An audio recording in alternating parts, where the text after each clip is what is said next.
هنا انا كنت مستغرب هو ايه الصوص الاخضر ده وازاي انا باكله بالحواوشي والصوص ده كان اسمه. انا اقول لك ازاي تاكل وتتدلع بقى جوه الاكل النوبي لو انت في اسكندريه. وهو ده بقى شكل المكان والديكور بتاعه غريب الصراحه وهيحسسك باجواء غريبه قوي. يعني بجد لو عايز تجربه مكان مختلف واكل مختلف فلازم تجرب المكان ده. ومش هقول لك بقى على الهدوء وراحه الاعصاب اللي هتشوفها هناك. طلبنا بقى شويه اكل نوبي كده واول حاجه كانت السواريد، مش عارف انا قلت اسمها صح ولا غلط يا جدعان، النوبيين يصححوا لي في الكومنتات. ورغيفين حواوشي عيش بصدق وعيش باللحمه مع موتزاريلا مع مكرونه بالصدق. وما تنساش بقى تصلي على النبي بقى عشان احنا داخلين دلوقتي على شويه صوصات غريبه. صوص النعناع وده كان بالنسبه لي اغرب حاجه موجوده هناك، وتاني صوص وده كان الطحينه وده العادي بتاعنا. اما بقى تالت صوص وهو صوص الدوريتوس هتقولي ده عملوها ازاي، هقول لك ما اعرفش. ندخل بعد كده على سندوتش شيش طاووق، وبصوا بقى اللفه محترمه جدا. والشيش طاووق ده بيبقى عباره عن فراخ مع فلفل الوان مع الصوصات. اما ده بقى كان سندوتش صدق بالخلطه مع بسطرمه محطوط على الجريل بقى ومدلع، والعيش اللي مستخدمينه شويه عليه كلمه بيرفكت. وده بقى كان البرجر الكلاسيك، وطبعا ده بقى العادي اللي كلنا عارفينه. نبدا بقى باول حاجه وهو العيش باللحمه الموتزاريلا. وهنا اللحمه اللي مستخدمينها والتتبيله اللي عاملين بيها اللحمه تحفه. نجربوها بصوص النعناع الاخضر ده بقى، والصراحه بالنسبه لي الصوص ده غريب جدا. يعني اكل عيش باللحمه بالنعناع انا مش فاهم بس جامد. ننزلوا بقى بالعيش باللحمه بقى كده في الطحينه، ودي بقى حاجه اللي احنا نعرفها، والصراحه الطحينه هنا كانت عاديه. ندخلوا بقى الحاجه اللي مش عاديه وهو الصوص ده يا جماعه، الصوص ده صوص دوريتوس. ندخلوا بقى على تاني حاجه بقى وهو العيش بالصدق. وهنا الصدق عجبني قوي الصراحه لان الصدق كان نضيف، هو بيقول ان الصدق بلدي بس كان جامد. نبص بصه بقى كده بالعيش بالصدق على صوص الدوريتوس ده بقى ونشوفوا طعمه هيبقى عامل ازاي. العيش بالصدق مع تسويه العيش المظبوطه مع الصوص الدوريتوس مخليه الطعم خطير.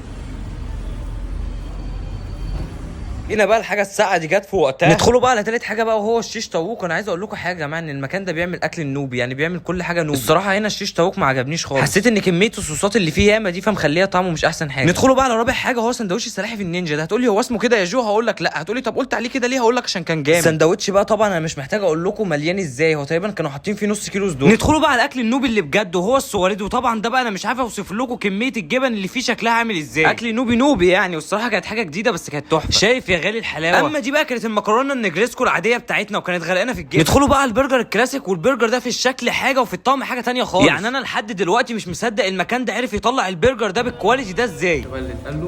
ندخلوا بقى على المكرونه الصدق، ودي الصراحه انا ما كنتش متفائل الصراحه وانا باكلها لان انا اصلا ما بحبش المكرونات والجو ده، وما عجبتنيش خالص لان التتبيله بتاعتها ما كانتش احسن حاجه. واخر حاجه في الحادق بقى وهو سندوتش الكبده ده بقى. وطبعا انت هتقولي ده سندوتش كبده عادي، هقول لك لا ده سندوتش كبده امريكي، يعني سندوتش الكبده ده واخد الجنسيه. وهنا بقى احنا جربنا صوص الدوريتوس، تعالوا بقى نجربوا صوص الشيتوس. هتقول لي ايه ده هو في صوص شيتوس، هقول لك ده في كل الصوصات. وهنا بقى الرياكشن بتاع وشي كنت مستغرب الطعم قوي الصراحه، ما كانش طعم شيتوس خالص، مالها الطحينه العاديه بتاعتها. ندخلوا بقى الحلو بتاعهم، وده بيبقى عباره عن عيش وكريم سانتيه وصوص شوكولاته، وكان خطير. والمكان ده بقى هو نوبيان اللي موجود في المنظره، اكل نوبي نوبي يعني. وده بقى العنوان بتاعهم بالتفصيل وارقامهم عشان لو حبيت تطلب دليفري.